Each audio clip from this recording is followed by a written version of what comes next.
Hello everyone, in this video I'll be translating and summarizing the latest Urdu broadcast by Shahbaz Gill to make it accessible for our English-speaking audience. Let's go through the key developments and insights in Shahbaz Gill's words. First of all, the countdown. 76 days to go. There are 76 days left until Field Marshal Asim Munir's retirement and the arrival of a new army chief in the country. Remember, this is Field Marshal Asim Munir's second retirement. And this is the second time he is requesting an extension. Because he is asking for an extension, his result card is now under discussion. Whenever anyone is promoted, given an extension, or even when a small child is promoted from one grade to another in school, their result card is examined. On social media these days, reports are circulating, and the first confirmed report has come from CRSS, which has described Field Marshal Asim Munir's score on a very important dimension as very disappointing. That dimension is this: during his nearly 3 years in office, the highest number of soldiers and officers in Pakistan's history have been martyred. Let me put the precise numbers before you. In 2022, 379 martyrs. In 2023, more than 500 martyrs. And in 2024, more than 685 martyrs. In this report, the word casualties is repeatedly used. I believe that no matter what policies the generals sitting above may have, when our sons and brothers sacrifice their lives for the homeland, we must call them martyrs. Moving on, if we look at militant attacks, in 2023 there were 645, and they increased in 2024 to 856. Every number is rising. If we look only at the first quarter of 2025, the number of violent deaths or martyrdoms is 897. This means that if the same projection continues through 2025, the total could cross 3,600 martyrs. Perhaps civilians are also included in this number, but the dimension we are highlighting is that overall, in Field Marshal Asim Munir's nearly 3 years of tenure, if compared to the past, even compared to 1971 and earlier eras, the numbers were much lower. Yes, it is true that in General Ashfaq Pervez Kayani's 6 years, nearly 10,000 soldiers and officers embraced martyrdom. But remember, that was the 9/11 era. A proper war was going on at our borders. Right now, in Asim Munir's tenure, there has been no such major operation, only small operations. Only now, in Khyber Pakhtunkhwa, has an operation begun. The numbers I gave you were all from before that. So despite no full-scale war, the martyr count is this high. Recently, when the clash with India happened, only then did they start naming India as the hand behind attacks. Before this, India's name was never taken. Remember the Guardian story? There was even a ban on talking about India's involvement. So, if we look at this result card, it is very disappointing, and at least on this performance, an extension is not justified. Now, Field Marshal Asim Munir visited flood-affected areas in Kasur and Multan's Tehsil Jalalpur Pirwala. It is important to note that Mariam Nawaz also went to the same areas, where she was seen holding a microphone and loudspeaker from a distance, fearful of people, keeping them away.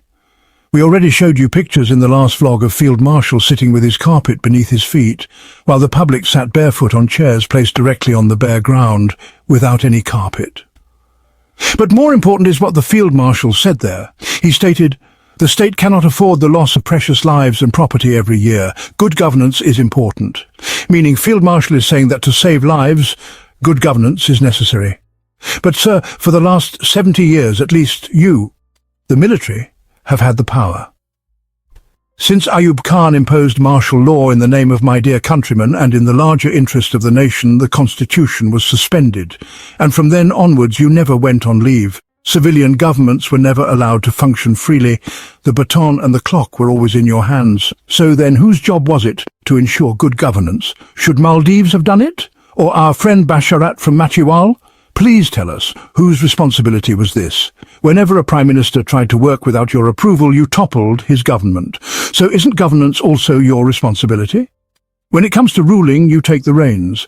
But when it comes to consequences of wrong decisions, you slip away quietly, blaming someone else. This question must be answered. Yes, visiting flood-affected areas is good, but we request the army chief to also look into Banu, Khyber Pakhtunkhwa and South Waziristan, where security forces were attacked and 12 of our sons embraced martyrdom, and many were injured. Earlier, we had told you how 140 cows from the army's dairy farm in Banu were stolen, and now there's a curfew. A photo shocked me. It showed the funeral of our martyred sons. Over the coffin, both the army chief and Shahbaz Sharif were standing, but Shahbaz Sharif, unbelievably, was pointing his finger at the coffin, at the martyr's body inside. Has nobody at home taught him basic etiquette? Just as mothers correct their children for bad table manners, mothers also teach not to point fingers at honourable people. But this entire Sharif family is always pointing fingers. He was literally pointing at the martyr's coffin. Such disrespect. This man, Shahbaz Sharif, is scatterbrained, perhaps the most foolish of the Sharif family. In Pakistan, unfortunately, the one who abuses power and tramples on rights is called a tough administrator. If a police esho bullies people, we call him strong. Humanity is ignored. That's why such half-witted, stunted-minded people were celebrated as great administrators. Imran Khan deserves credit. He exposed all these jokers one by one. 2 dimensions we've put before you. First, during Asim Munir's tenure, the number of martyrs is the highest. Second, his own talk about good governance, while the military itself blocked civilian governance. Now, another dimension. Imran Khan's tweet from 2023. He tweeted that in the past 24 hours, Qawas Asim Munir had decided to personally lead Pakistan's economy. Imran Khan himself attended this meeting, where Asim Munir met about 100 businessmen in Karachi. In a tough, decisive tone, he told them he would remove all obstacles, end smuggling, especially of oil from Iran, and provide a conducive environment for business. But what happened? 6 months later, Business Recorder reported that oil smuggling had in fact increased by 15 to 20%, perhaps even more today. So, Field Marshal, smuggling was not controlled. Corruption? Not an issue for you. You roam all day with corrupt people. You never speak against corruption. He also announced setting up a special investment council, bringing $100 billion. But performance? Zero. So, if we look at the martyr count, the ongoing violence, his claims on governance, his promises on the economy, the result card is 0 out of 0. If I were a professor and Field Marshal were my student, I would not pass him. In fact, I would send him back to the junior class and tell him, go study again because your performance is disastrous. In the next situation, let me present to you Ardali's statement, and you will also be shocked when you hear it. He said that, in order to provide some relief to the people in flood-affected areas, by giving them exemption in electricity bills, we will approach the IMF. Now just think about it. When guests used to come to one house for weddings, they would stay for 10 to 15 days.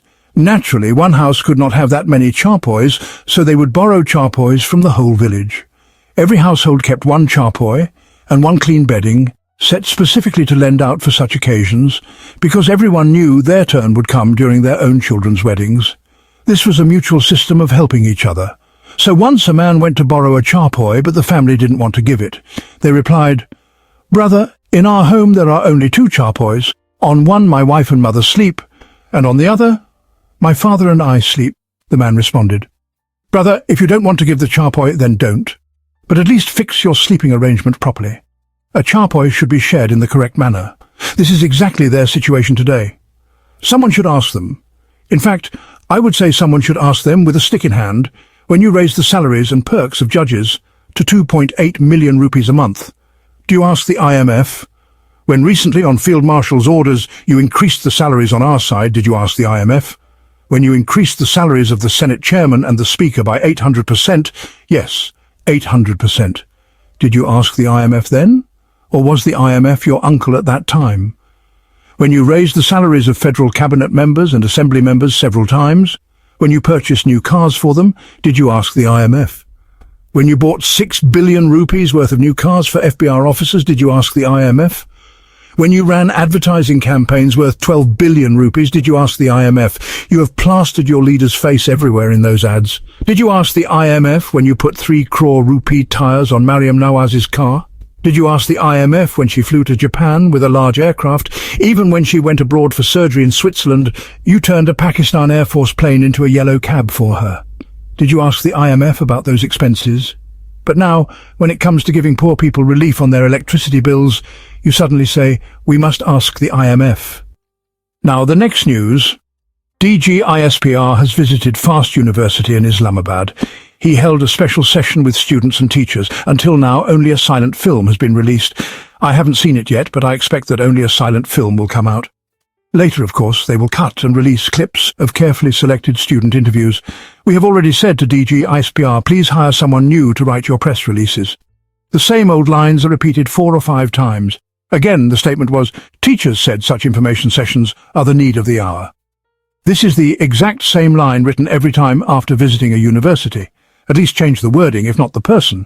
Now they wrote, such sessions should continue regularly. Last time they wrote, such sessions should happen frequently. That's the only change, just one word. They also wrote, posting information on social media without verification is irresponsible behavior. But how does social media come into this discussion? The things we share about your deeds, how is that irresponsible? Of course, you dislike it. Nepal also disliked it and shut down social media, and once they did, everything else collapsed too. The same will happen here. Maybe it will take some time. They also claim students said, stability in our beloved homeland is not only the responsibility of the Pakistan Army, but of all institutions. This is true. They also said all institutions must unite to fight terrorism. This too is true. But the students did not say that Pakistan's entire resources and decision-making should be controlled by a few generals. They did not say that. In reality, students believe, and write on social media, that everyone should share power. If you don't abduct them in Vigo vans or cut their hair, this is what they will always say. But you don't let them. You force your preferred lines into every interaction and then release them. Now, about extensions, Najam Sethi has dropped a bombshell. He said General Bajwa also wanted another extension, a small one, but Imran Khan flatly refused. In retaliation for this refusal, Bajwa turned against Imran Khan and brought the vote of no confidence. I myself can testify that Bajwa repeatedly told Imran Khan, there is no confidence motion coming. We have an understanding with PMLN, the government will complete its term and then elections will be held. But secretly he was working to bring no confidence. So Najam Sethi's revelation is indeed very important. Another senior jurist, a former High Court judge, told me personally that the root of all Pakistan's problems is extensions. When an army chief seeks an extension, he destroys all institutions to secure it. If extensions are stopped, capable officers from within the institution would rise naturally. Armies are not built on one talented man alone. They produce a pool of talent. If Field Marshal is capable, then surely those behind him are capable too. Why then do army chiefs not trust their own institution? Why focus only on securing extensions? This senior jurist said extensions are the greatest curse in Pakistan. They lead to governments being toppled, corruption being institutionalized, and corrupt people being pardoned because chiefs need political deals to secure extensions. Politicians know this. When a chief needs extension, give it to him and secure a dry cleaning of your corruption. Thus all are trapped in this vicious cycle together. Extensions, therefore, are the root of all disease in Pakistan. Like the old herbalist saying, the root of every illness is constipation. Extensions have become exactly that. Until the extension issue is resolved permanently, nothing will move forward. Next news in Khyber Pakhtunkhwa Assembly, 22 MPAs have allegedly given affidavits to the army. Irfan Salim said in a parliamentary party meeting that Chief Minister Ali Amin Gandapur admitted these 22 MPAs swore loyalty to the army, promising to do as they were told, to vote as directed. These MPAs were elected on PTI tickets, stood with PTI publicly, but secretly gave loyalty affidavits to the army. This cast suspicion on the entire KP Assembly. Irfan Salim had raised similar concerns during the Senate election. Now it is the duty of PTI's central leadership to demand answers from the CM and reveal the names of these 22 MPAs. Separately, 2 journalists, Fahim Akhtar of 92 News and Sabi Kazmi, reported that Ali Amin Gandapur openly said, I am not Imran Khan's CM, I am the establishment's CM. They made me CM, otherwise they could topple me anytime. Both journalists claimed they verified this through multiple sources. I cannot confirm personally, but these are credible journalists, so I present their report as it is. Defence Minister Khawaja Asif then claimed not a single PTI leader attended the funerals of the martyred soldiers in KP. Just look at this shameless man. In KP, 99% of people support PTI, so naturally the attendees at those funerals were PTI supporters. Yet he twists even martyrdom for politics. If PTI had said something similar, there would have been an uproar. But look at where they are taking things. They don't even spare the martyrs from their politics. There were more news items, but for now I will end here. Before I go, let me remind you, if you have not yet subscribed to this channel, please do so our voice reaches further. Also join our WhatsApp channel, where we frequently share important material directly with you. That wraps up our translation of Shahbaz Gill's video. I hope this English version helped you understand his message better. Please like, share and subscribe to Awami Lens to help our community grow. Don't forget to leave a comment below and let me know what you thought of this effort.